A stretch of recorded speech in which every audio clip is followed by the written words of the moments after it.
What's going on, everybody? Another day, another Copart walk around over here at Auto Auction Rebuilds. Now, I have heard a lot of you complaining in the comment section that I've been buying a bunch of cars and we're not working on anything and it's horrible and the world is going to end. And let me tell you something. We're going to be tearing down the Chrysler Sebring to find out the extent of the damage, probably in one of the very next videos. I swear some of you out there are very demanding. I don't think you understand what it's like to take $10,000 of your own money and just drop it, like put it all in one basket and hope for the best, you know what I mean? And appointments, I got people coming to dig and bury, dig a trench, bury cables. I've got wires running. Tim and I has been wiring up new lights. We had to wire up a lift, get a lift installed. There's there's a lot of work that goes into putting a shop together like this. Like, I've had this shop maybe a week and 2 days, and I cannot believe the amount of people that are complaining that we haven't gotten some builds done. It's been yeah, I'm lost. It's been one heck of a week, and I assure you we're going to get working on cars, but please bear with me. Give me some time, man. I'm still getting the shop set up. We're not there yet. In 1 week, keep this in mind, in 1 week, we got rid of the vet, came up with the money for everything, got a shop, got everything set up in the shop, including the lighting, the lift. We went and picked up a whole bunch of cars. We got 2 of the cars sold, you know, checked out, cleaned, and sold. This is all in a week.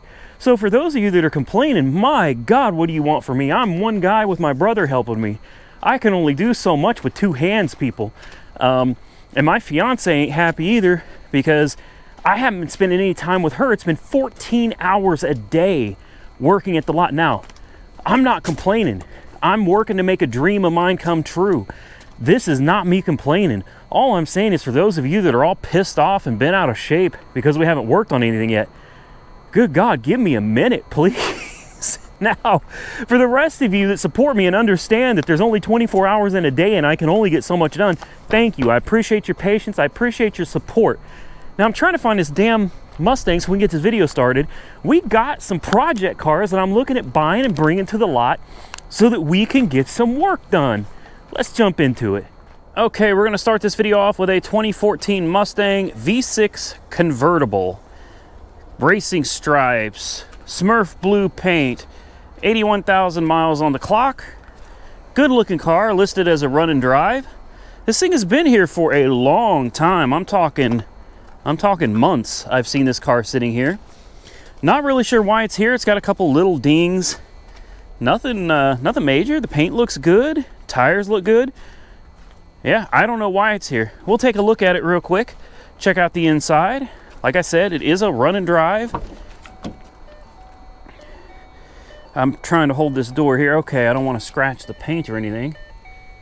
Beautiful car. Needs a good interior cleaning, but fires right up. Ready, set, H2O! Low tire pressure, low fuel. Other than that, though, really nice car. I like this. I mean, I don't think I'd be happy with a V6. Although I will tell you, these V6 Mustangs, I think, are pushing like 300 horsepower. So don't let it fool you guys. It's no slouch. It's got the shaker audio system. Take a look under the hood. I mean, I'm just not a V6 guy, you know. But I will give the car mad props because, ooh, we got a little bit of a chip here. You can see that. Another chip here. Let's get down in here and open this hood. There's that V6. Good looking engine. Everything under here looks good. I'm not even sure if this was a rebuild car or... Huh. I can hear the air compressor kicking in and turning off.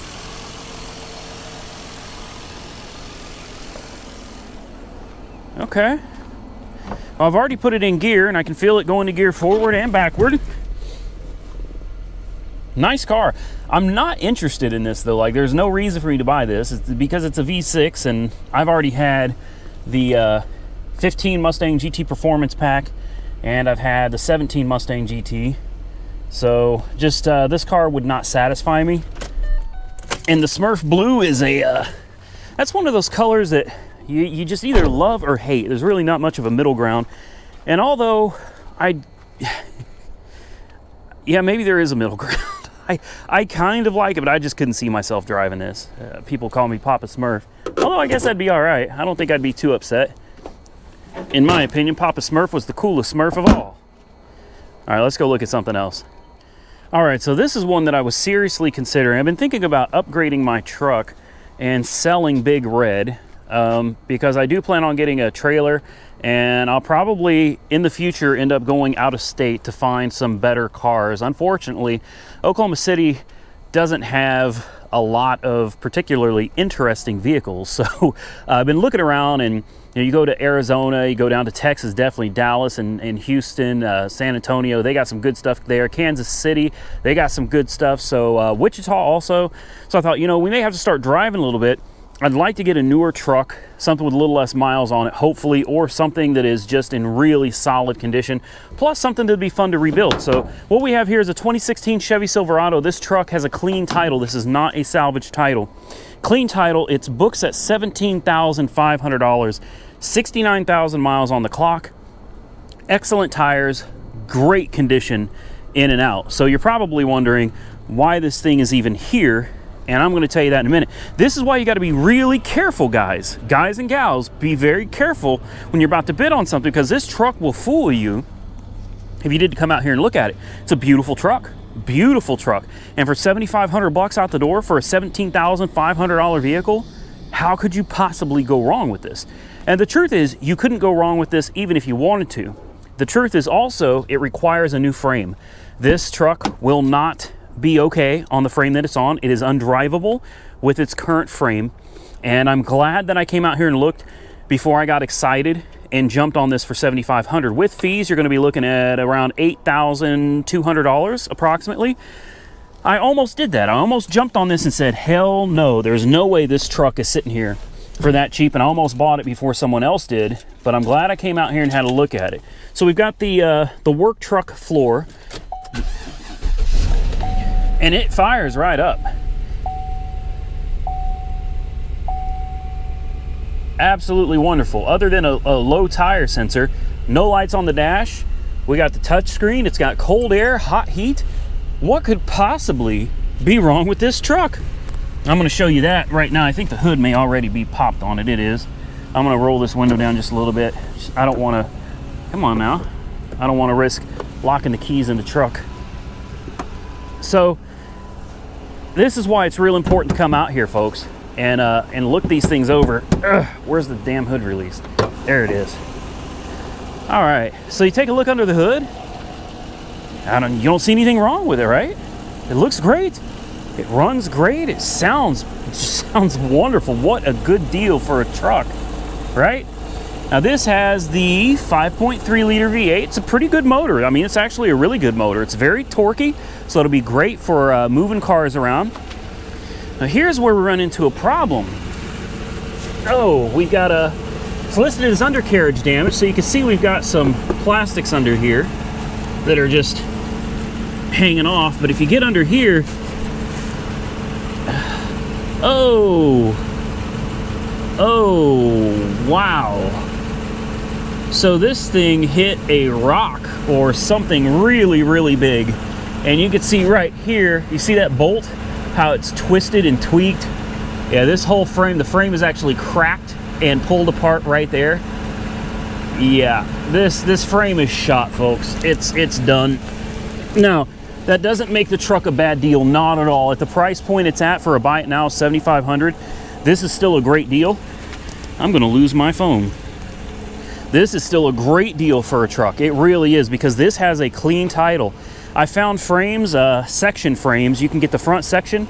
I was actually talking to Mike Weird Beard about it. He said, man, it could be done. He said he'd prefer if we had a full frame and just swap the whole truck, the body off of this frame, and put everything onto a new one. Complete frame, brand new. I found brand new overstock frame for this for about $1,300, but it's in Michigan. That's too far away. not worth it. Now, it may not be worth it to me, but it might be worth it to you. That's just an awful long way to go for a frame, and not to mention the amount of time it's going to take to pull every piece off of this truck and put it onto a new one. Now, I also want to point out that the wheels don't turn. Not at all, because this truck has a rack and pinion steering, and the rack has been just smashed by the frame. You could bear hug this and try to turn it. It doesn't do anything. And no, it's not a lack of power steering. The rack is crushed. The gearbox is, well, it's not really a gearbox, so to say, but it's crushed. Everything under there is crushed. So it's going to need a frame. But look at it this way. You know, you spend $8,000 on the truck. You buy the truck. You spend $1,500, let's say, on the frame. Get them to include the rack and pinion, all the little stuff you need down there. Sits right down here. You can kind of see it right down there where these boots are. You know, you get them to leave that on there with the new frame, and you swap everything over. It's a big job. It's a huge job. I mean, an absolutely huge job. But after that's all said and done, what do you have in it? 10 grand? You got 10 grand in a truck that you're going to be able to sell for $16,000, $17,000, maybe more, maybe a little less, depending on what market you're in. $16,000, $17,000 for a truck, that's a hell of a profit. That's a hell of a profit. It's enough to, I'm still thinking about it. The problem is, if I drop that amount of money, that's pretty much going to leave me with no money to do anything else. So I got to be real careful here, guys. It's really important that I make good decisions on what I buy. And, you know, quick flips is really where it's at right now, because that is how you make money quickly. And if you end up getting a bad deal, you lose the least amount of money possible. Okay, let's continue. All right, so before we jump onto the next car, I want to point out that we did sell the Olds Cutlass Cruiser S. We sold that for $1,200 to the first people that came out and looked at it. So that was a great win. Now, I know it doesn't sound like a lot of money, but when you consider we had right at $600 into that car, selling it for $12, double the money right there. That's what I'm saying. Cheap cars are easy flips, man. And if you buy a bad one, you're out the least amount of money. Now, imagine you go out and you spend $5,000 on a car and you realize it's got a blown motor. Say it's an Audi or a Volkswagen or something, you know, a Mercedes, got a bad motor, bad transmission. You find out you're going to need a couple more $1,000s to fix it. That can really offset any profit you could potentially make on the car. Now, if you get a $500 car and it turns out to be a dud, all right, you lost $500. You can always send it to the scrapyard for $200 or $300, so you recoup a good portion of that money. Big deal. It's no big deal, as Mike would say. It's no big deal. Now, you get these wins, some cheap little $500 cars, and you sell it for $1,000, $1,200, $1,300. There you go, man. Quick flips, easy money. And right now, like I said, we got to do some of these quick flips because we need money. There's a lot of money going out to a lot of different things around here. So wanted to point that out. The Cutlass Cruiser doubled the money, and the Prius, man, $600, it brought 14, so more than double the money on the Prius as well. Let's move on to the next car. And speaking of cheap cars, here's one right here. This is a donated run and drive 2003 Chevy Impala. Sorry for the background noise, guys. Nothing I can do about that. 138,000 miles on the clock. We've got Cooper CS tire on the back, and we've got Mastercraft on the front. Check the other side. I'm a big fan of matching tires. Matching tires tells me someone took care of it. Cooper CS on the back on this one as well, so at least the back match. And if this is Mastercraft on the front, and it is, so someone at least replaced the tires in pairs. Not as good as someone that would have replaced all four, but not too bad. The paint's decent, lots of scratches, lots of little paint marks, paint transfer down the side. This looks like a car that might have belonged to an older person. And this is probably a car that's not going to go for much. I'm pretty sure this car won't go for much, but Impalas always sell. Impalas are great cars for resale. It actually smells really good in here, although it's very dirty. Could definitely use a good cleaning. Let's see if we can fire it right up. I hear a lifter tap from the engine. I think that's a lifter tap. Let's pop the hood real quick. There we go. Someone's got the wipers on. Let's turn those off. Yeah, that may be more than a lifter tap. That almost sounds like a piston slap or possibly even a rod knock. I can feel a misfire in the engine. Air conditioning does work. Believe it or not, that's important out here. In the driver's window working, that's important as well. Like, you get air conditioning in a working driver's window in a car that runs and drives. Do you guys hear that? That doesn't sound like a lifter. Not at all.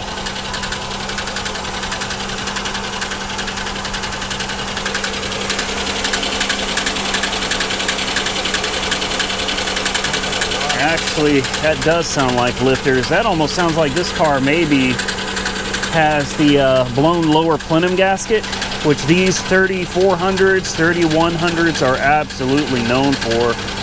See if there's milkshake under the cap.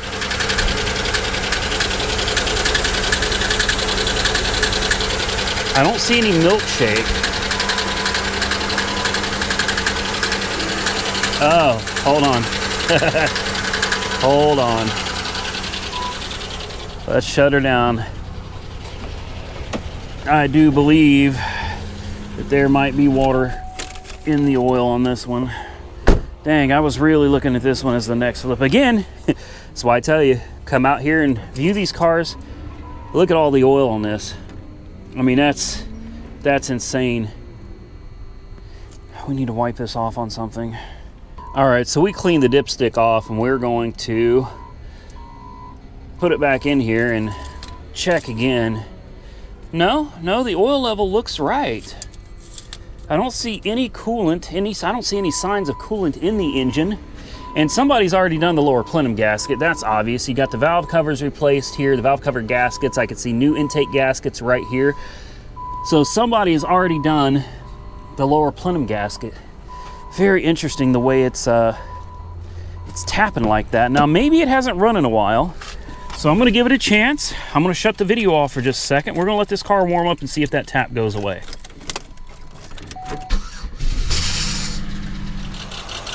Okay, so the car is starting to warm up. It's coming up to operating temperature, and that noise has not gotten any better. Hasn't gotten any worse. That's a difficult sound to diagnose. You know, it really could be a lifter issue. It could be a collapsed lifter, which could be why it's misfiring. It could also be a bad coil causing the misfire and has nothing to do with the lifter at all. It's hard to say, but it definitely sounds like a collapsed lifter. Then again, whoever did the lower plenum gasket, if they pulled the push rods and everything out, which they have to because the push rods actually go through the intake, the lower intake manifold, they could have put the push rods, I've done it before, gotten them mixed up. Some are shorter, some are the intake and the exhaust are not the same length. If you get them mixed up, you'll have the same issue. It will make noise like this, and it will run rough like this. It could be a wrist pin, but something tells me it's gonna be somewhere in the lifter valley. That's what I'm thinking. Either way, it's got good pressure on the cooling system. It's warming up nicely. There's no water in the oil. But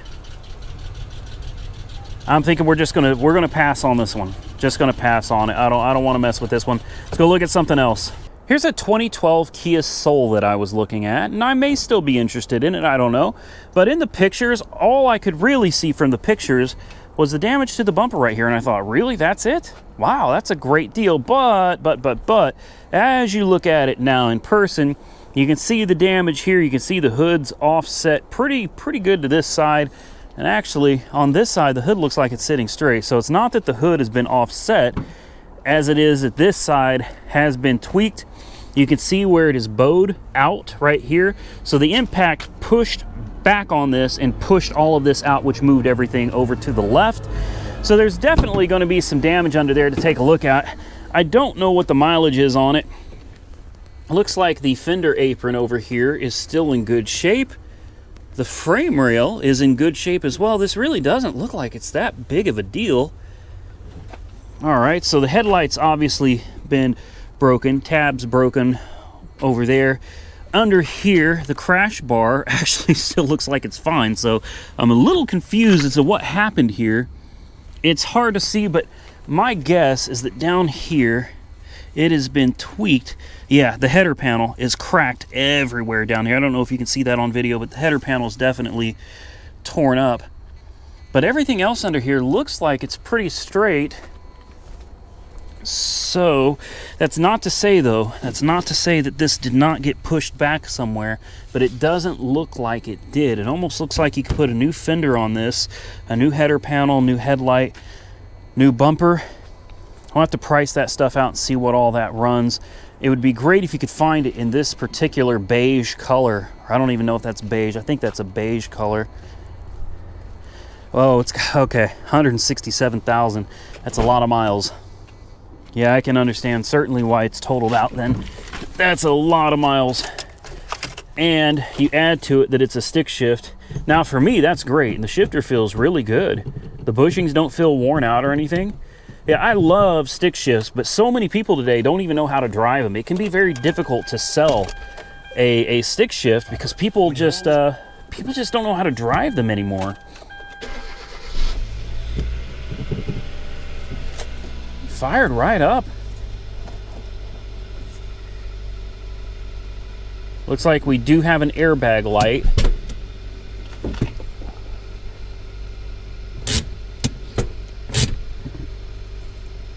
Now that appears to be it. Airbag light, and that's it. But I don't see any blown bags. Does the window work? The window does work. And I'm sure the air conditioning works. In Oklahoma, air conditioning always works. Well, not always, but 99% of the time. I don't hear the air compressor.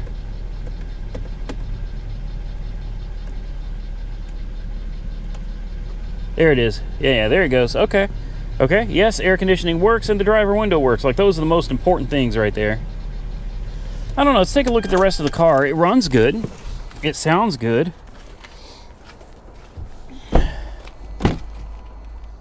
It needs a good cleaning for sure, but not too bad. We've got Silver Edition. I can't even read those tires. Arizonan.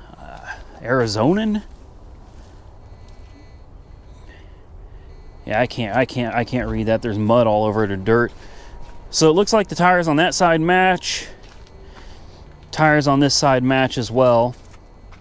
All Silver Editions. You know, honestly, if you just wanted to go and put this thing as a rebuild, it wouldn't be that difficult. It might sell. This is one I'll keep under consideration. We'll see what the bids go up to. The hood closes, and the gaps over here are not great. I was almost going to say the gaps are good, but they're not. You can see this has been tweaked. So I'm going to bet there's more than what we're seeing here, folks. There's more than what we're seeing. Definitely things over here got pushed out and we're just not seeing it. It's something we'd probably have to tear off this front end before we find out what the damage is. I'm still going to keep this one on my list. This one is still a possibility. So let's move on to the next one and see what else we got in store out here. And speaking of me looking for a new truck, here's a 2011 Ford F-150. And we'll get back to, well, this is kind of a two-part story on this truck because I've got another 2011 Ford F-250 that I'm actually looking at that has front-end damage, and this one would definitely cover the front-end damage. Now, this is a 4x4. I'm really not looking for a 4x4. I'd really prefer just a two-wheel drive truck, 184,000 miles. This one has a good body. The interior leaves a lot to be desired. I mean, a lot to be desired. This thing is in really, really rough shape. Yeah, this is just, I mean, I'm sure it could be detailed and cleaned up and it'd look a lot better, but I don't know. This says it has mechanical damage, but it doesn't say anything else, so you don't know what the mechanical damage is. I don't think this is a run and drive, and it's definitely dead as a doornail. So we can't check anything out other than what we can see from popping the hood. 4x4, decent tire on the back. I don't know how the rest are. It's just this truck has just been beat up. You know, it's been beat on pretty hard. Yeah, tire back here is not that great. The tires up here look okay. I wonder what the mechanical damage is. Now this has the 5-liter, so I could be mistaken, but isn't this the same motor that comes in the Coyote Mustang? I'm pretty sure it is. But like I said, I could be wrong. I know that this is the 5.0, and the one that I'm looking at, the Super Duty, has a 6.2. I wonder what the mechanical damage is. It's got coolant, or does it?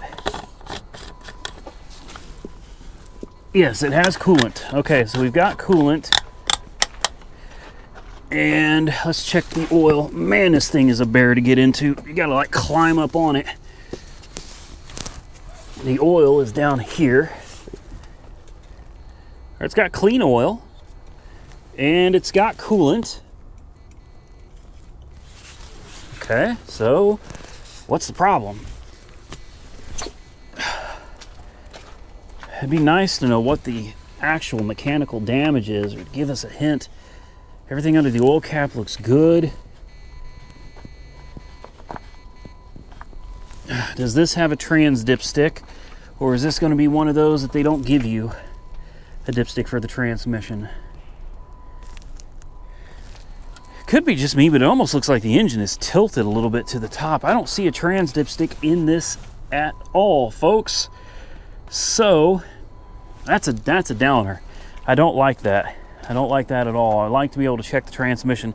Let's take a look underneath and see if there's anything obvious going on under here. And that's a no. Motor looks good under here. There's no leaks at all. Huh. The suspension looks like it's in really good shape. Ball joints, tie rods, axles. Everything looks good. This is it's a little confusing why this is here then. I mean, I guess it could be anything from a rod knocking in the motor to bad transmission to a bad rear differential, a bad front differential. I don't know. The transfer case, it's hard to get under here, folks, but everything under here looks good. Looks real good. So aside from just being extremely dirty, I mean extremely dirty, it looks like somebody soiled themselves in the front seats multiple times. This truck even has Microsoft Sync. It's really not a horrible bad truck. Buy it now price is $3,500, which is that's a very cheap price for a truck like this. You know, this truck, if running and driving, would definitely bring more than $3,500. I mean, this truck all day long, even in this condition in Oklahoma, I'd say you could bring an easy $5,000–6,000 out of this. And I mean easy, fairly quick sale, especially with that 5.0 in it. Let me double check. I want to confirm this is the 5.0 up here. Yeah, 5.0 right there. So, this would be a heck of a risk, but I mean, $3,500 isn't bad for this. It'd be really interesting to buy it and just to find out what the deal is with it. All right, let's move on to the next one. I'll keep this on my list. Here we got a 2012 Chevy Camaro, and this one I'm somewhat interested in, albeit it's a V6. That's fine. I still think it's a really sharp-looking car.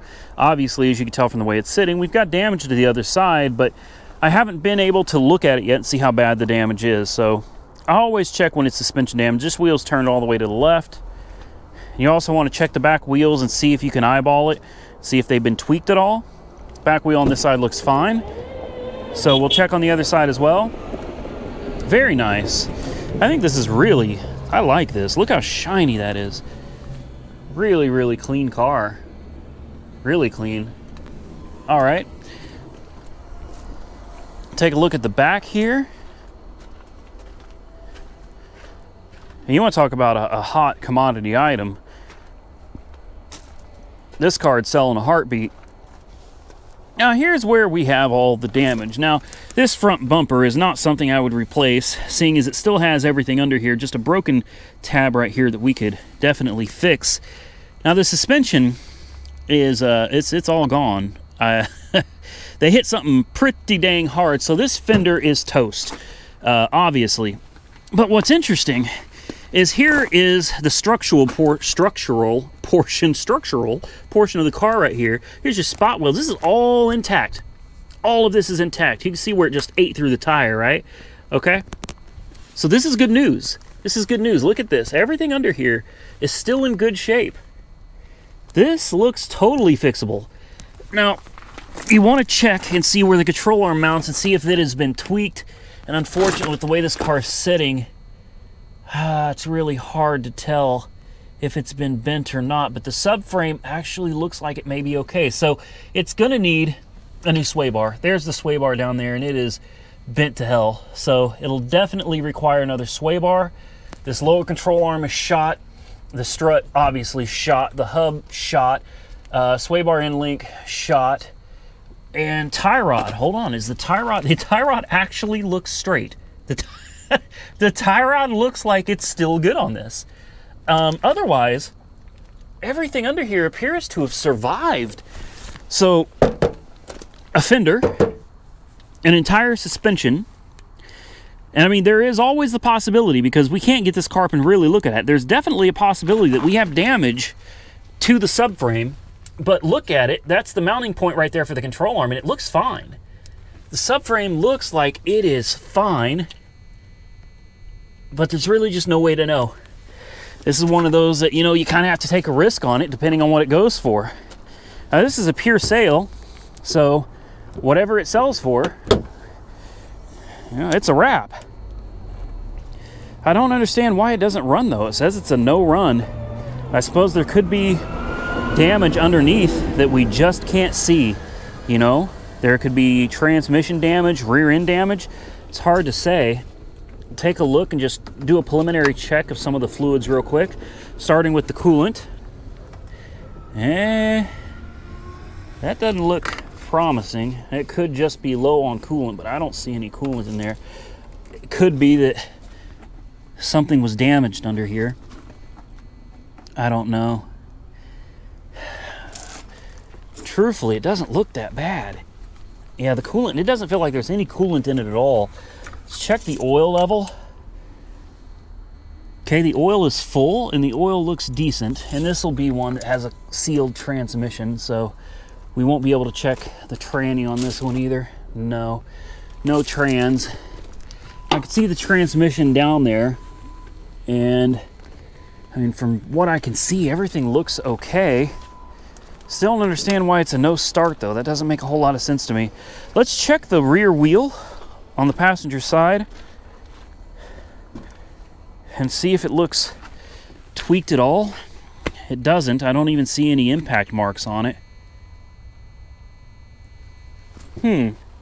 Comment below.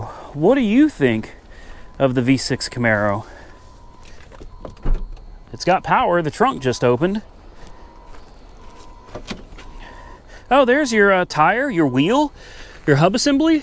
Everything's down here. In fact, the tire still has air in it. So there's your caliper, and the caliper's probably still good. Obviously, you need the hub assembly. It just shattered that. But the wheel may have survived. Huh. Yeah, it's always good to have extra parts in here. They may be able to save you a little bit of money. There's the rocker cover.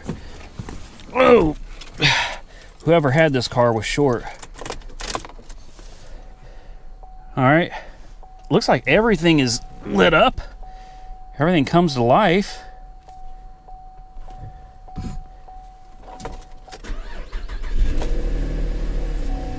So it starts right up. Interesting. This is listed as a no start. It's not supposed to run or anything. Oil pressure is maxed out at 70.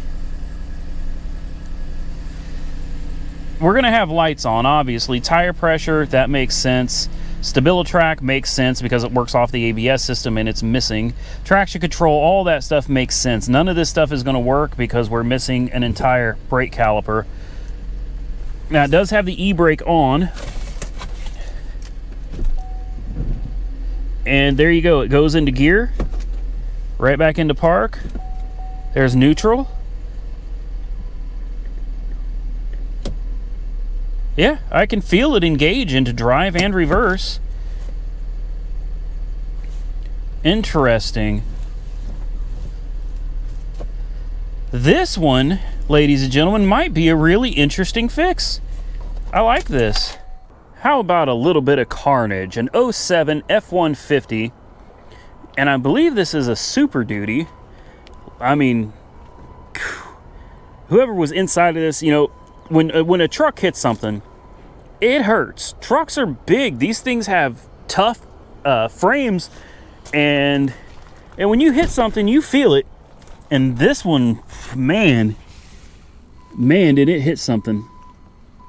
Or something hit it. But I'm going to guess that front end collision, they either rear-ended somebody, or you see the way this is twisted?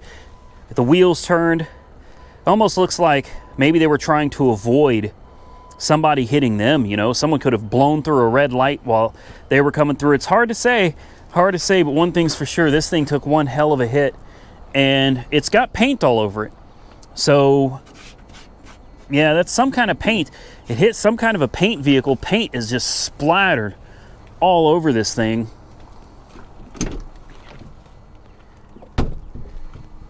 Glass everywhere. Yeah, I wouldn't have wanted to have been riding in this thing when it hit whatever it hit. Look at the damage up here too.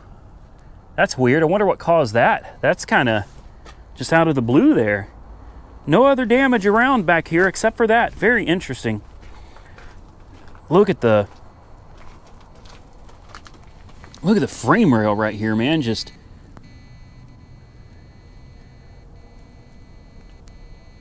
I mean, what a mess. What a mess. Look how it just split the hood. Wow, that is sharp. Wow. I'm not going to try to walk back here. I don't think there's any more damage back there. We do have a lake, so I'm not trying to go all the way back there. But man, oh man, hope whoever was in this and the car that it hit, hope everybody walked away from this one. I didn't notice this, but look at the roof. Can you see that? The roof is bent in half down the middle. It bent the roof. I didn't even see that. Look at this. Wow. How about a 2006 Ford Mustang GT Convertible? A little more carnage for you. And I got another one after this. The one coming up is very personal to me. As Tim and I were walking through here, we came across one of my old cars that I had with my ex-wife and my kids. And like it seems like a whole lifetime ago. We were just walking through Copart, and just the other day, walking through Copart, and ran right into it. I couldn't believe it. So here we have an 06 Mustang GT Convertible that took obviously one hell of a front end hit. Also got quarter panel back here in the back. They tried to cover it up as best they could with all this plastic, but you know, they can only do so much. It's got water in it back here. Talk about a hit though. Let's take a look under the engine bay here, or under the engine bay. Let's take a look at the engine bay here. Look at this. Well, that's nice and round, almost like a telephone pole, isn't it? Yep. Yeah, it looks like they hit a pole. Or a street light. Yeah. Stoplight, street light, something. Man, oh man. Yeah, I think this thing's off to the scrapper now. The engine's probably still good, but I mean, even then, that's a guess. That's a total guess on this.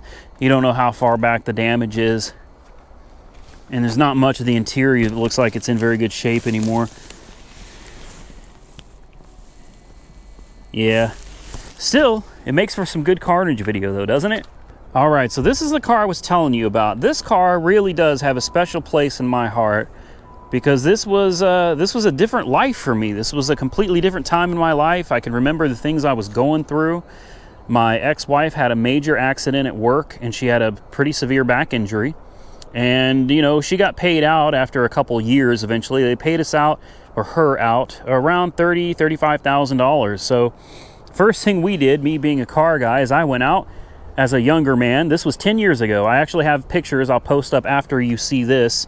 I'll post up the pictures of it before, It was like this when I bought it, not wrecked, but it had the body kit and everything already on it. But the first thing we did with that money is we went out and we bought a trailer. Actually, I used the money to buy a trailer because I knew she was into some bad stuff, dope mainly, and I wanted a safety net for myself. So I convinced her to let me buy a trailer and put it in my name as something we would rent out, which eventually I ended up living in. Also, I convinced her to buy me this. I don't remember what I paid for it, but it wasn't all that much, and we bought her a Dodge Neon also. I bought the Neon because they're easy to work on. Parts, even 10 years ago, were cheap. I actually bought this car in September of 2009. The only thing different about the car today, 10 years later, is the rims. Everything else is identical. These are the same taillights that came with it when I bought it. And if you look under here, there is a turbo badge, which it's not a turbo, but that's important because it's real easy to say, oh, it looks like your car, but it's not your car. There are so many things on this car that I know for a fact it's mine, like it came with the Extreme badge on the passenger door, but it's not on the driver door. That's important to remember. You'll see all of that in the pictures that I'm going to provide for you in just a moment. As you can see, no Extreme badge there. This is carbon fiber. We've got a carbon fiber fenders, carbon fiber hood. The front bumper was fiberglass. And I don't know if you can see down here, but where this crack is, there's some, it almost looks pinkish now, but this used to be orange. I ran over a parking block and I cracked the front bumper, and I used some kind of Bondo or body filler to patch it. There's more of it over here, but I cracked it and I tried to fix it with some body filler. It never held. So yeah, it was really weird for Tim and I to be walking around Copart looking at cars the other day, and we ran into this, and as soon as I saw it, I knew that I had just run into a car that used to be mine, and that was just, that was crazy. Like, so many memories came flooding back, like the day I went and purchased it. You know, this was a big deal for me. This was probably the newest and nicest car I'd ever owned at that time, and it had 75,000 miles on the odometer. This was huge for me. It was a really big deal. And it used to have a flip out touchscreen radio right here. Now it's got a bunch of somebody's stuff in it. And obviously this car is just, it's done. You know, there's no coming back from this. But it's crazy. It's crazy. A decade after I had originally bought it, just randomly walking through Copart and seeing it. And it's unlikely you'll ever see another one quite like this. It even still has the factory exhaust. We didn't upgrade the exhaust or anything. I bought it with a body kit. I thought it was a cool looking car, and yeah, here it is. So we'll throw up some pictures here and you can see what it looked like when I bought it, the day I bought it, before the accident. Here we have a 2009 Chevy Silverado. Now, I know it may look kind of like Carnage. This isn't a Carnage vehicle. This is one that I am somewhat semi-considering purchasing. I've been thinking about moving from my Ford, as I said earlier, and buying something else, something maybe a little newer. And I've always had a thing for Chevys. I've always been a real Chevy guy, and I love the body style of this truck, although you can't see how gorgeous it is right now because it's missing all of its parts. Some things to pay attention to are that the front end looks like it's completely intact, and that's because it was not in a front end collision. Frame rails are going to be good, core support is good. The issue we had was in the fender area, and all of the parts are in the bed. So it was sideswiped basically, so we got fender damage. We've definitely got some tweaking to the door hinges. I would replace the door hinges. This door has been tweaked right here. It's also been tweaked right here, and going all the way down the truck, all the way down the bed as well. So mirror the whole side of the truck basically, which is why this thing was totaled. This is a lot of work. You're talking about two doors, the fender. Most of the front end components are still here. The bed, this may have one of those beds that you can actually take apart. No, it does not. Some of these beds actually have bolts that you can just unbolt the bed side and replace it. It doesn't look like this is one, so this is one you'd be replacing the whole bed on. It's a lot of work, and it's definitely gonna cost a bit of money. It's really not bad looking though. I mean, other than the obvious damage, looks like we may still have a, nope, that tail light is no good, but the grille looks like it's fine. That fender is totally shot. The bumper is tweaked as well. You can see it's crunched in over here, especially where the door was. It took a pretty good hit there. So it's going to need a lot of parts. Gonna need a lot of parts to put it back, but on the plus side, the tires are so new, they're still blue. The white wall, or the white letters are still blue. You got a lot of the nuts and bolts, which is good. It comes with a lot of the parts that you might need to put it back together. It's got nice looking rims, locking lug nuts, so hopefully it has the, oh, and the hood is latched. Hopefully it has the key to it in there somewhere. I don't know, 163,000 miles on the clock, but we'll put the key in real quick. It does run good. It's got a nice touch screen. It sounds good. There is the locking lug key right there, so that's a good deal. Change oil, tire pressure monitoring system. Does the window work? Yes, it does. It's totally fixable, and I don't think we've got any suspension damage down here either. Everything looks good. You know, honestly, the truck looks worse than it is. Be careful with this hood. It's only hanging on one hinge over there. But it runs great. It runs great, and I mean, it really does. It looks rough because you got pieces hanging everywhere, but what does this go to? Windshield washer? Yeah, windshield washer. We'll tuck that out of the way here. Not on the exhaust. Stick it behind the brake master cylinder. It runs great. What do we got, a 5.3? Yes, we have the 5.3, which is a great motor. Solid engine. Take a look underneath. There are no leaks at all. None. And this is a two-wheel drive truck, so this is pretty much exactly what I was looking for. Exactly what I was looking for. It's just going to need a ton of parts, but it could be a long-term project. You know, there's nothing stopping it from running and driving. We could put a fender on it, door hinges, and you could drive this truck just like it is. All it needs is the fender. Put the front end back together, probably a headlight, a couple other minor pieces, but you put the front end back together. This is a running, driving truck. It'll be good to go for quite a while, and eventually you can get around to replacing the bed, and eventually you get around to replacing the doors. It'd be nice if you could find the doors in this color. I don't know how this looks on camera, but this is like a really interesting blue. Very, very interesting blue color. We do have some cab corner damage over here. Honestly, I don't think I'd worry about that at all. That's really not that big of a deal to me. And this door, honestly, isn't that bad other than the scuffs. Paint transfer, a lot of that'll come off. Yeah, this may not even need to fix anything other than put a mirror on it, put the fender back on it, and call it a day. I like this truck, I really do. I don't even think it's got any check engine lights or anything. No, everything's good on this. Air conditioning works too. All right, moving on. What do you think? Before we move on, comment below, tell me what you think of this truck. It'd be a great rebuild project for the channel. And how about another Volvo V70? This one's a tad newer. This is a 2010 Volvo V70, and this thing is in excellent condition. I'm honestly shocked. It doesn't even need any work. Not really. 146,000 miles on the clock. This is a run and drive, sunroof, tinted windows, nice tires. Look at this, man. Look at this. What a beautiful, beautiful car.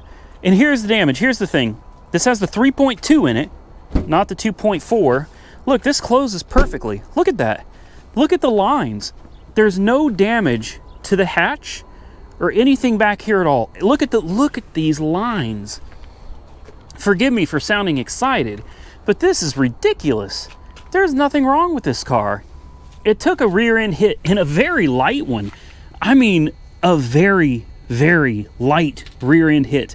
So light that I'm totally shocked that they would total it. Now the crash bar has been tweaked a little bit, but it's not like the crash bar is smashed up and completely useless, like bent to the point where it's done. It did take a hit. It did push it in a little bit. Not too bad. The back bumper is still intact, and obviously being that it was a rear end collision, you're gonna have some damage to the rear bumper, but the bumper isn't even broken. It's just paint transfer. It's not that bad. This is a car that, for a car lot, There's no need to even go through the trouble of trying to repaint or rebuild. You could literally put these old parts back on and sell it. It would be fine. There's nothing stopping this car from being sold. Look, you got all your little nuts and bolts right here. Unbelievable. And it's totaled. It's salvaged over this. This side looks perfectly fine. This side, look at, there's a tiny ding right here. That's it, a tiny ding right there. It's totaled over that. Deals like this are ones that you can jump on and really, really come out good on. This is a nice one. This is a real nice one. Does it come with that GPS in there? Wow, look at that. It's got a GPS. Look how clean this thing is.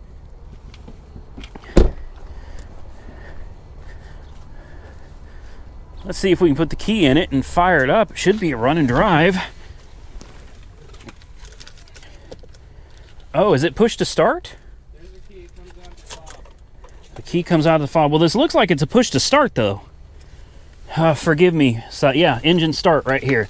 So it looks like we got to put the key in, and then everything on the dash starts coming to life. Fired right up. Let's see if we can turn the heat off. I don't know exactly what buttons to push here. There we go.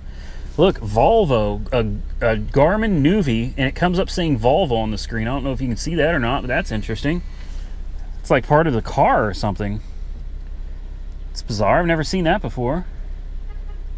And it runs good.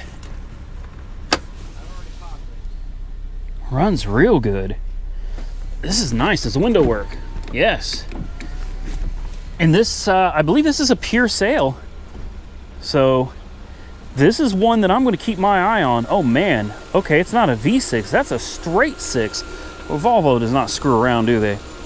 Man, that's a massive engine. Wow. 3.2 liters of inline 6 in a front wheel drive car. Mad props and respect to you, Volvo. Wow. I totally expected this to be a V engine. Very interesting, very unique. Very unique. Wow. Okay. I'll be honest with you, I don't know anything about this motor at all, but I'll tell you what, she runs smooth, real smooth. What kind of tires? We got Michelin tires. These are Michelin Pilot HX. These are MXM4. Matching tires. They all match, all 4 set of Michelins. Now that tells you a lot right there. If somebody's willing to spend that kind of money on Michelin tires, they probably spared no expense in maintaining this car, and she is a beauty. That's another one we're going to keep our eye on, guys. I got a lot of good cars this week, but we can only get probably a couple, so it's going to be tough to decide between all of them. Here we have a 2012 Chevy Volt, and this one had my attention when I first walked by it. I was absolutely determined that we were getting this for the channel, and now I've decided I'm not going to. And it all comes back to why it's very important you come out here and look at these vehicles before you bid on them. Now, I'm one of those guys where I always like to say, as my dad told me, do as I say, not as I do. You will see me a lot of times bidding on cars sight unseen, and a lot of times I come out ahead on the deal. But there are definitely times where I come out on the losing end. It's just the way it goes. It's basically like playing the lottery. Actually, I think it works out better than the lottery. I think the odds are better than the lottery.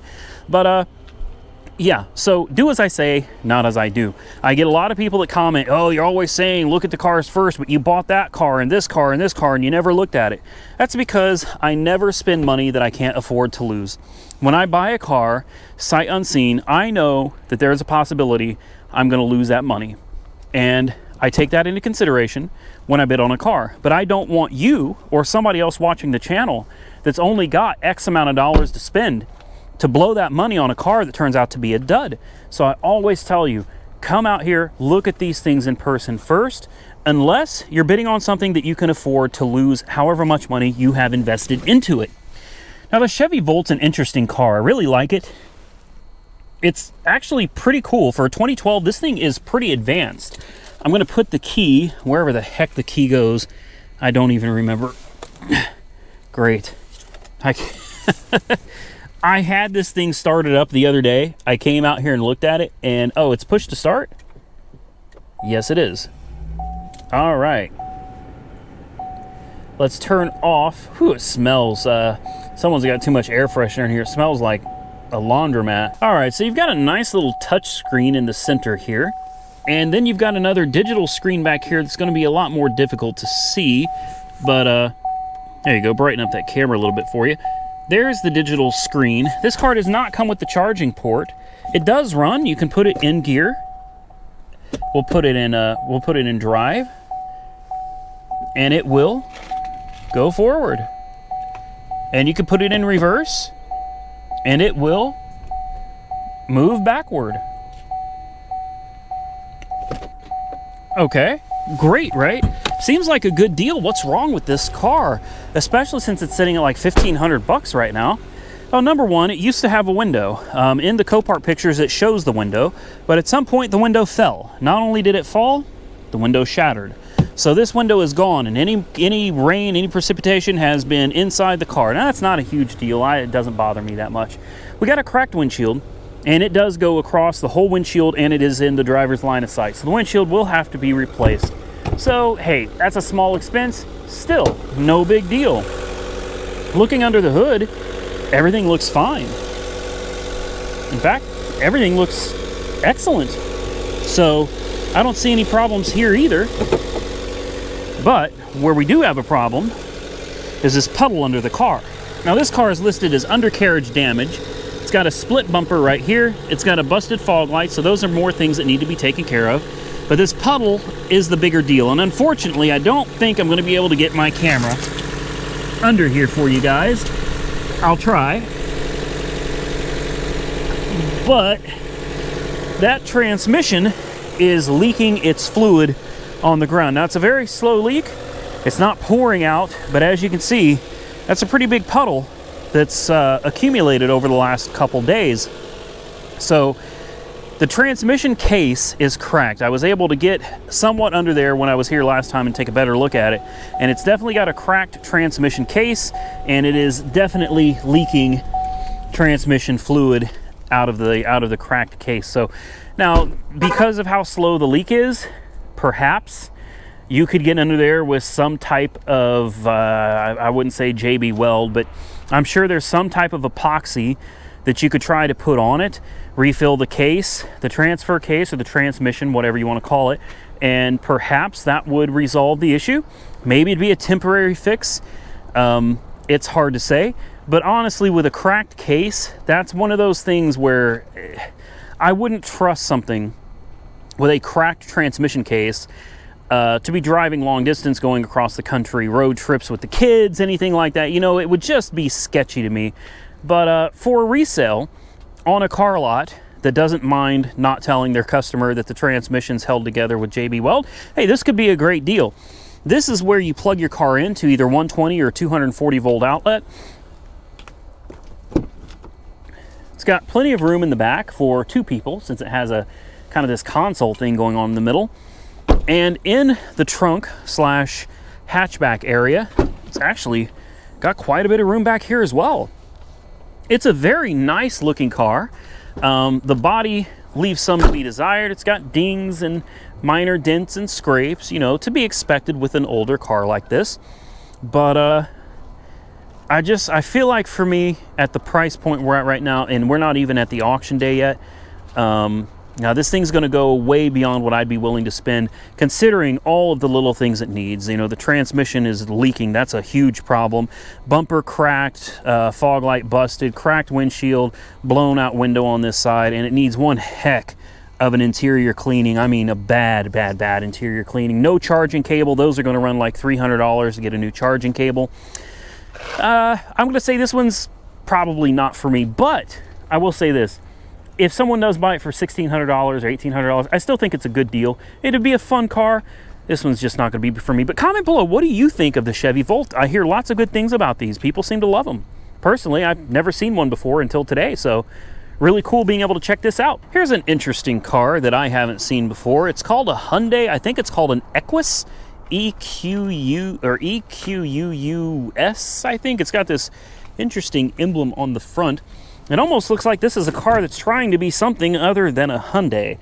I can already tell from the intake runners, this is a V8 twin cam. There's not much else I can tell about it because it's, I mean, honestly, this is a Carnage car. But it's still a car that I want to show on the video because I've never seen one before and I was kind of interested in it. I will put that tape back. Oh, never mind. It's taped up top too, so we're not going to screw with that. It's got a little bit of damage back here. We got this, I don't know what this is supposed to be. Some kind of a bird? I don't know. So yeah, a Hyundai Equus, or is it even a Hyundai? It just says Equus on it. I don't even see anything that says Hyundai other than EdmondHyundai.com. So we'll take a look at it real quick through the passenger side. Looks like it only blew the driver's side bag and knee bolster. This is a no start, no run, obviously. I was hoping we could at least get the dash to light up. This thing has a massive screen right here. I mean, that is a huge, huge screen. It's a very luxurious car, and also it's pretty big. Look at this headliner. This is very, very nice. It appears to be some really nice materials used on this vehicle. Why do I smell fire? I smell something just burnt to a crisp. Wow, I mean, I love the smell. I do, I love the smell, but anyway, I guess that'll be all there is to that. This thing's obviously a total loss.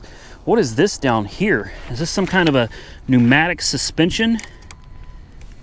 What is that? It's made of aluminum. Interesting. I don't know what that is. This is a really unique car. I mean, maybe not to you. A lot of you have probably seen this, but I haven't. I don't know what it is. Is this like a high-end version of Hyundai that competes with Mercedes-Benz? You guys remember, what was that? The Hyundai XG300 or XG3000? Or Tim hates those. Tim hates those. He's like, it's a Hyundai trying to look like a Mercedes. Or Jaguar. Yeah, Jaguar. Yeah, it looks like Hyundai's trying to step their game up a little bit because this is a really nice looking car. I wouldn't be ashamed or afraid to drive one of these at all. All right, let's move on to the next one. Here we have a 2010 Nissan Altima, and wow. I mean, you want to talk about some carnage. This thing took a yeah, almost lost for words there. Hell of a hit. Look at that. Look at that. I mean, just ripped this car apart, man. All the way over the wheel, all the way into the back door. There's the door jamb right there and some of the door seals. And then all the way into the front door where it just collapsed it to about right here. 117,000 miles on the clock. Now there is a rebuild challenge. Yeah, not happening. Wow. I mean, this whole car was just twisted. Look at this. Look at this. And I don't think we can we get in? We can. Oh, wow. Ugh, I don't know what all this is, but I think that's somebody's juice or cake. This was a birthday cake or something. Yep. Oh, wow. Now that's sad. Yeah, that's real sad. Look at this door back here. Look how the seat is just crunched. Goodness. Yeah, that's sad. That is sad.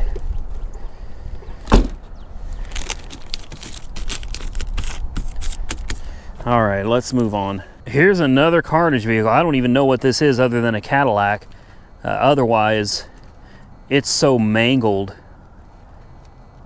I mean, I see the Cadillac badges on it, and that's about it. The roof is buckled right here. See what it looks like. Ooh. Oh, wow.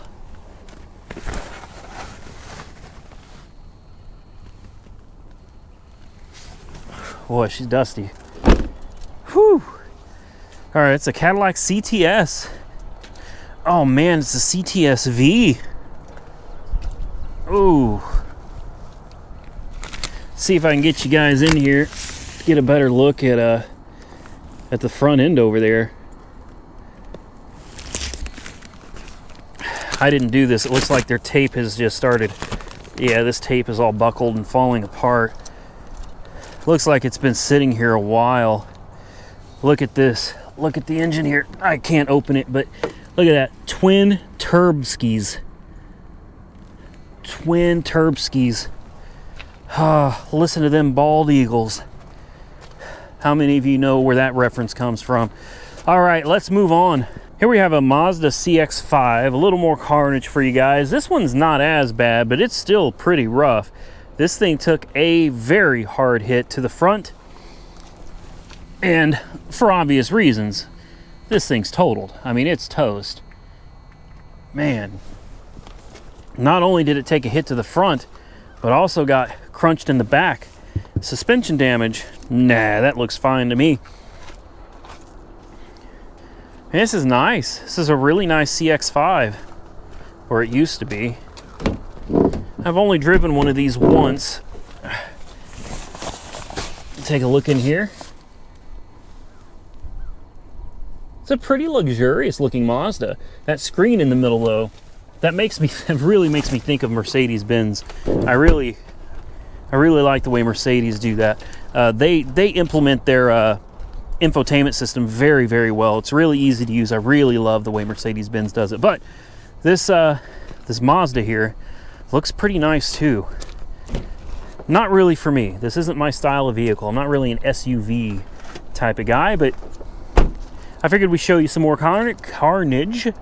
So let's move on. We got more things to look at. So here's another truck that I'm interested in. You guys comment below and tell me what you think. The buy it now price is, I think, $5,500. I don't know. It's a 2011 Super Duty. It's an F250, and overall, it's in really good shape. It's got good tread on the tires. It's two-wheel drive, which is what I wanted. A high mileage, 185,000 miles, but it looks like it's been taken pretty good care of. There's a lot of dirt on the inside. That's going to be normal for a work truck like this. Now, the other 2011, the F-150 that we looked at, it was in really rough shape inside, whereas this one, it's got a little tear on the seat here, but overall, this is not in horrible bad condition. Definitely needs to be cleaned up, but this one still looks like it's a very usable truck. Now, it runs great, air conditioning works, heat works, and it's got these really cool strobe lights. I don't know if the strobe lights work with the engine off, probably not. Oh, they do.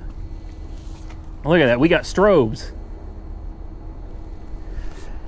And we got strobes on the front. Now that is not a selling point for me. I don't care about the strobes. It's just kind of a cool factor type thing right there, right? I like it. LED strobes. We'll fire it up for you. It runs well. The suspension seems to be in good shape. Turn these strobes off.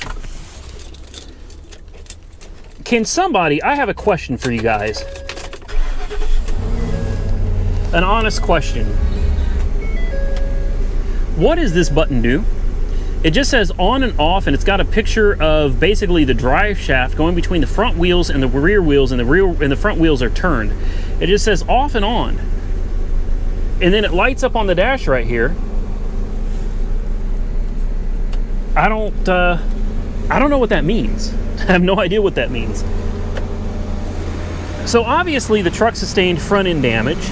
This has the big engine though. This has got a 6.2 liter. It's got a big motor. E85, so it's, you know, whatever. I don't use ethanol, but if you wanted to use flex fuel, you could. All this crap would need to be taken off, but it's got a backup camera built into the rearview mirror. It's got a good sized bed. The truck itself appears to be in excellent condition all the way around, except for the front end where it took that little bit of a hit.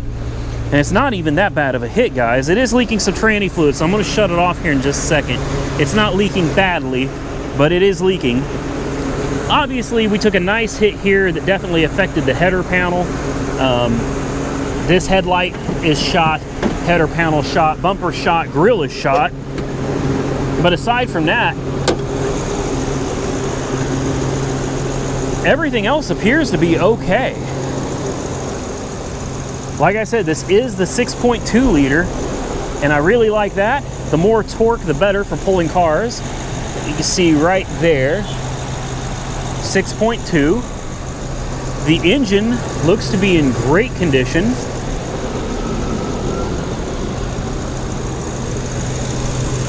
Powered by Ford. Now, I really am a Chevy guy, but I will say that I really do like this truck. I mean, I really do. This looks like a great truck. No frills, no power options to speak of. Manual locks, manual windows. It does have cruise control, so that's something. It's got a trailer brake kind of sitting there in the middle. Looks like it used to have a radio. You can turn the passenger airbag on and off. It runs just amazing. Good oil pressure. You got your transmission temp gauge. You've got your coolant temp gauge. That's nice to have. No check engine lights. We'll go ahead and shut this sucker off. But if any of you could comment below and tell me what this button does or what this switch does, I would really like to know. Really curious. And tell me what you think about the F-250. I think it may be a little overkill for trying to just pull some cars around, but then again, it's got a nice stiff rear end on it, so it might be great for hauling bigger cars, although I don't really know if that's anything we're gonna do.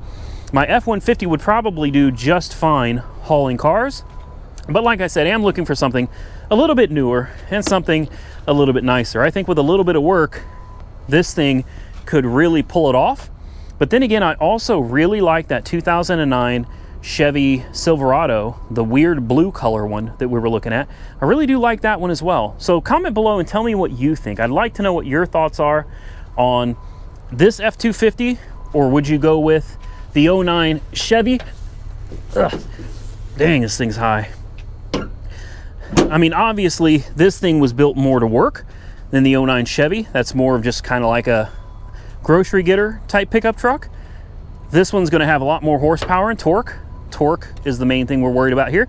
It's got rear seats, so I like it. But comment below, tell me what you think. If you had to choose between this truck, and I'm not saying we're getting both or either, but if you had to choose between the Super Duty F-250 right here or that 09 Chevy, which would you pick?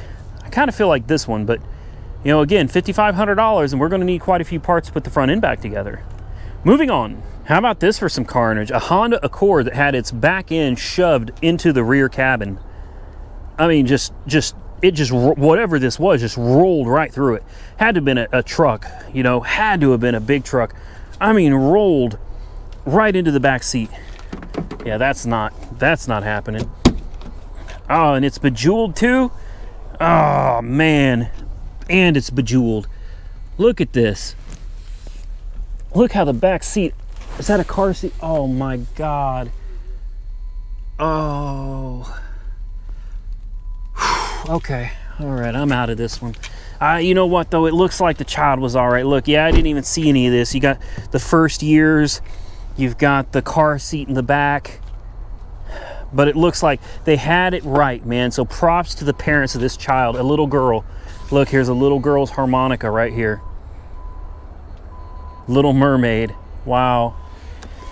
Props to the parents for having a good car seat properly installed, because I guarantee you that car seat saved that child's life. Mad props to those parents right there. Here we have a 2008 Ford Crown Victoria. This looks like it's the Police Interceptor version because it's got this fancy smancy light right here. That makes it worth every penny of whatever it sells for. 143,000 miles on the clock, and no, it is not wrecked. Here's where the antennas used to go. They've plugged them off. In fact, you can see on top where the light bar used to go and more antennas. So this was definitely, yep, Police Interceptor car. So why is it here? Now, this one is not wrecked, but it is salvage. Let's take a look at the engine and see what we come up with. This wheel is turned to the right. Let's see if the other wheel is turned to the right as well. And it is. Okay, so it looks like the front end is lined up the way it's supposed to be. Do you see anything wrong under here? Ah, I found it. Found it, I did. look up here and you can see what looks like smoke, fire. There was a fire in here. And you look down and you see these wires going to the ABS module. Honestly, it looks like the ABS module caught on fire down here, folks. Look at that. Can you even see it? Look at these burnt wires. I don't even know if that's coming out on video, but yeah, this thing definitely got crispy. Yeah, it looks like the ABS module caught on fire on this. I'm surprised that they still have the battery hooked up to it. That's wild. Normally on fire cars, the battery's disconnected and you can't test them out or anything. Oh, look, we opened the door and water starts pouring out of here. Okay. So, here's where all their fancy computers and stuff used to go, their radios. Let's put the key in it.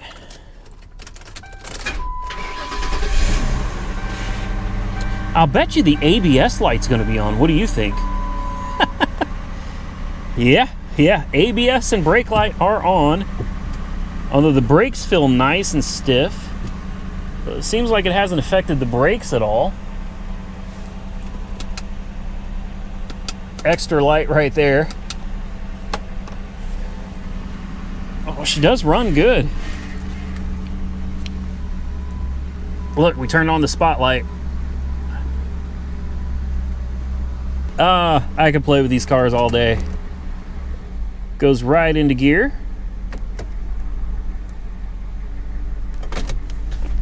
Trunk release. Do we have air conditioning? We do. I heard the compressor kick on. You already know that a cop car is going to have AC. AC is going to work and the windows are going to work.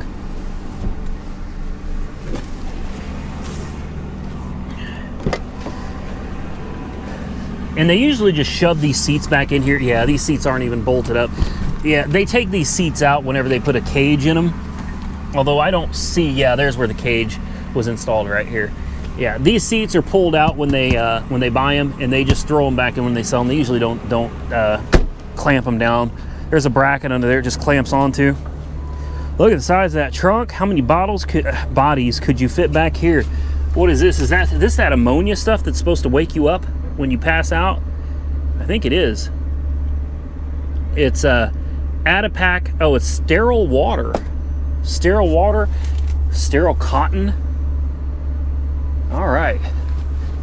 Hey, honestly, not a bad looking car at all. Not at all. And I'm guessing that fire at the ABS module burned up whatever it was that was causing the problem. So, hey, now she's good to go. You just don't have anti-lock brakes.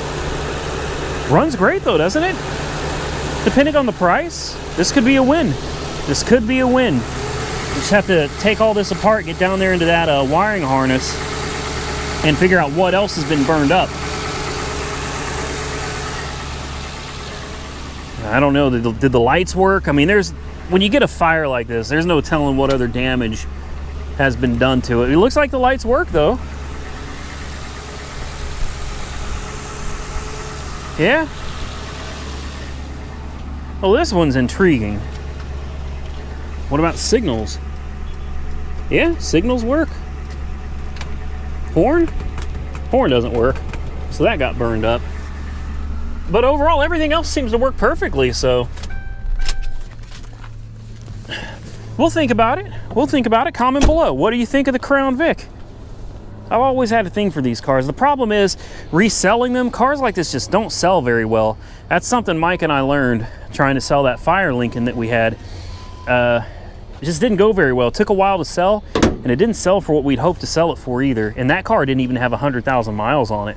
So, yeah, maybe not a great flip car. I am not sure if I've ever recorded this one before, but this, I believe, used to be a Chevy Impala. I don't think I've ever recorded this, and I'm pretty sure I didn't. Wow. This used to be a car, folks. Jaws of Life came in here and clipped the B-pillar. So obviously people were in it. Wow. Could you imagine?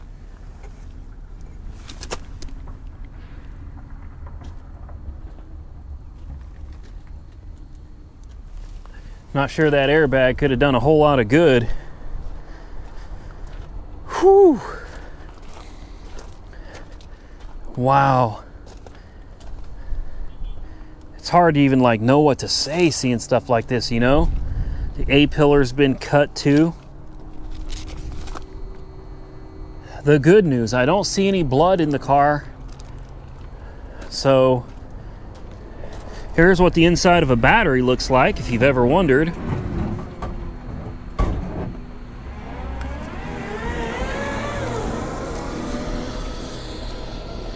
All right, man, so much carnage.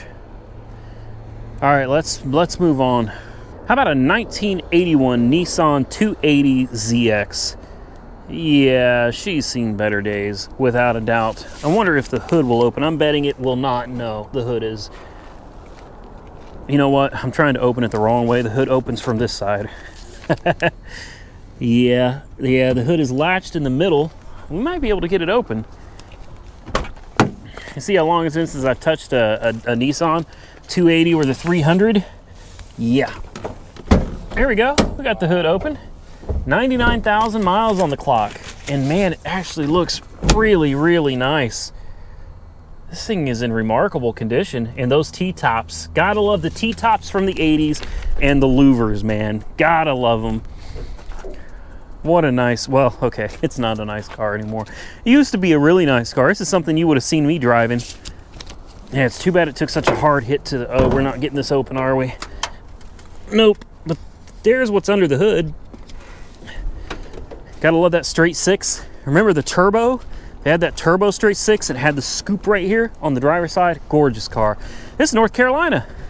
I recognize this inspection sticker because I used to live in North Carolina. How about that? What a nice car. At least it was. Although we had a lot of bubble and rust under here, under the paint. Still savable though, didn't go through. The car has still got a lot of great parts. It'd be a great parts car for somebody's project. I just love the smell of fire cars. Here's a 2007 Subaru Legacy. And man, that was a hot fire. Look at this. The hood is gone. Just like a pop can. The timing belt is still partially attached right here. It's still got some of the metal belts. Look at that. Oh, I love the smell. I mean, sad for the people that owned it, obviously, but hey, you shouldn't have put that system in there yourself. You should have paid somebody to professionally install your stereo system. I'm kidding. I don't know if that's what caused it or not. Sucks to lose your car. I understand that. I just try to make light of bad situations sometimes. Oh, man. Lots of keys. What do you think? Should we try to fire it up?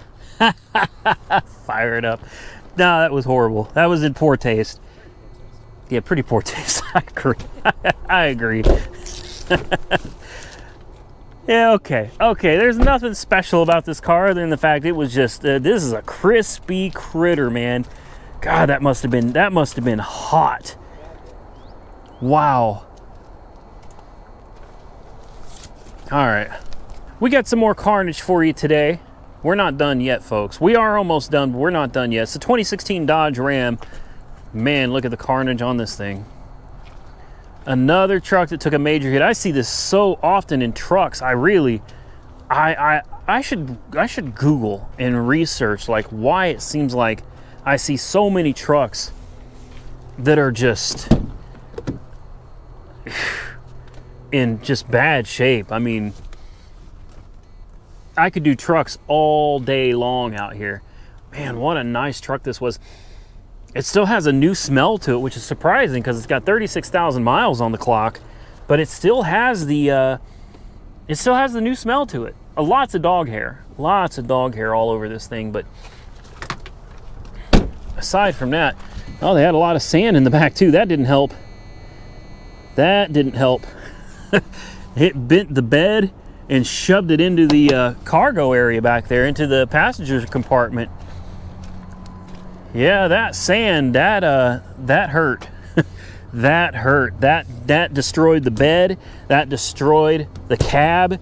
I mean, as if it wasn't already destroyed. I mean, this thing was toast regardless, but wow. Wow. Okay, moving on. How about a 2012 Ford Raptor, 6.2 liter?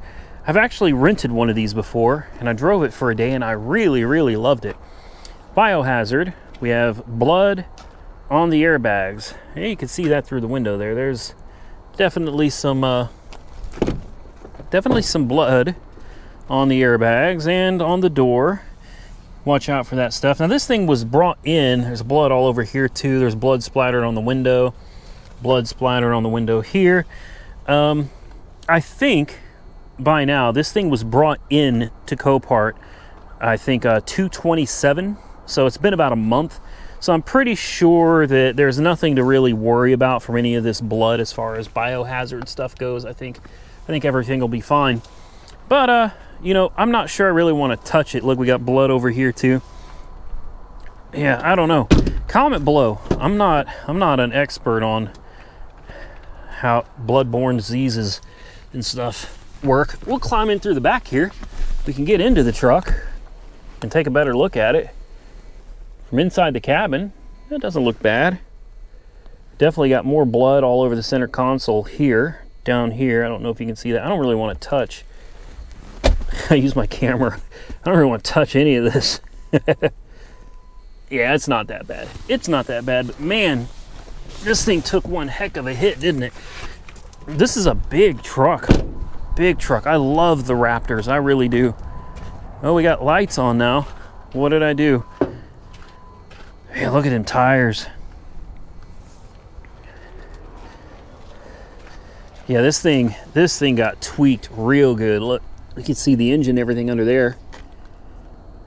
Now, I believe this is the same 6.2 liter that is in that Ford F-250 Super Duty that I was just looking at. I could be wrong, but I'm pretty certain this is the same motor. Comment below if you know. I won't know till I go and look it up on Google or something, but I'm pretty sure it's the same engine, so same horsepower, same torque. What a beast of a truck though, man. I love the Raptor. Normally I wouldn't record a 2007 Hyundai Sonata because really there's just nothing special about it, but this is one that's just like that, what was it, Nissan Altima that we saw earlier, except this one just got rolled over in the front. I mean, look, from the frame rail up, everything is just gone. Gone. I mean, everything. Look at this. Right into the front. Biohazard. I mean, obviously, someone was in this car. That definitely hurt. Let's see if we can get in it. We can. Oh, wow. Lots of blood.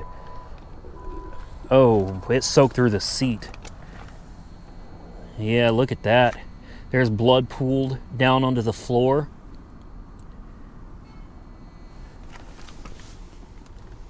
Wow.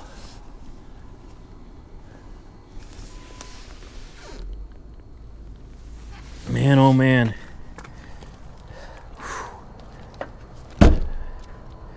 That's crazy that the passenger is the one that seemed to have sustained the majority of injuries when the driver's side is what got completely rolled over. How about a 2016 Chevy Camaro Ss? Yeah. Not interested in repairing this one at all.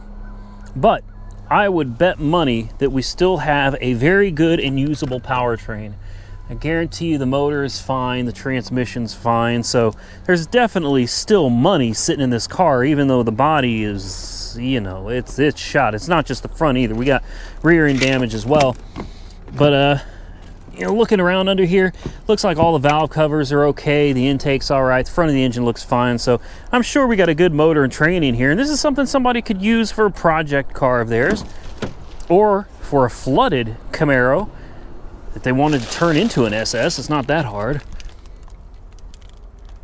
Man, still smells new. Wow. As you can see, the rim right here is just gone. I mean, absolutely gone. There's a lot of usable parts on this. You know, I keep thinking about that V6 Camaro we were looking at earlier. Yeah, this poor car, man. This poor car.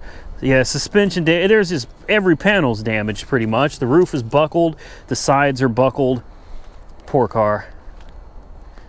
Okay, and moving on. Psych, we're not moving on because that was the last car on my list. I didn't even realize it. I also didn't realize Tim and I have been here for 3.5 hours just recording footage.